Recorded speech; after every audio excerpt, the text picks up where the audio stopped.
விஜய் அவர்கள் பர்சனலா இந்த 41 குடும்பத்தையும் தத்தெடுக்க போறாரு. அந்த 41 குடும்பமும் எங்களோட இனிமேட்டு டிராவல் பண்ண போறாங்க. அவங்களுக்கு என்ன மாரி ஹெல்ப் வேணும்னாலும் நாங்க பண்ணுவோம். இண்டிபெண்டன்ஸ்க்கு அப்புறமா எத்தனையோ கட்சிகள தமிழ்நாடு பார்த்திருக்கு. பாதிக்கப்பட்ட குடும்பத்துக்கு நேர்ல போய் பார்த்து இழப்பீடு தொகை தான் குடுப்பாங்க. ஆனா பாதிக்கப்பட்ட எல்லா குடும்பத்தையும் தத்தெடுத்ததா இதுதான் முதல் முறை கேள்விப்படுறேன். செம்மல்ல.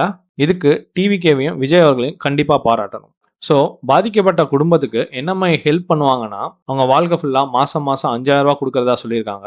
அதுபோக ஒரு குடும்பத்துக்கும் என்ன மாரி உதவி வேணுமோ, அத டிவிகே பண்ணி குடுக்கும்ன்றத சொல்லியிருக்காங்க. ஸோ அதுக்கு முதல் ஸ்டெப்பா டிவிகே சார்பா ஒருத்தர் போயி பாதிக்கப்பட்ட ஒரு குடும்பத்த பார்த்து, இந்த மாசத்துக்கு ரூ. 5,000 குடுத்திருக்காரு. அதுபோக இன்சூரன்ஸ் போட ஹெல்ப் கேட்டிருந்தாங்க. அதையும் பண்ணி குடுத்துருக்காங்க. இது பெரிய விஷயம் இல்ல. இதுக்கு கண்டிப்பா விஜய் அவர்களுக்கு ஒரு ஹேட்ஸ் ஆஃப் சொல்லியே தான் ஆகணும். இந்த 41 குடும்பத்த தத்தெடுத்தத பத்தி நீங்க என்ன நினைக்கிறீங்க? கமெண்ட்ஸ்ல சொல்லுங்க.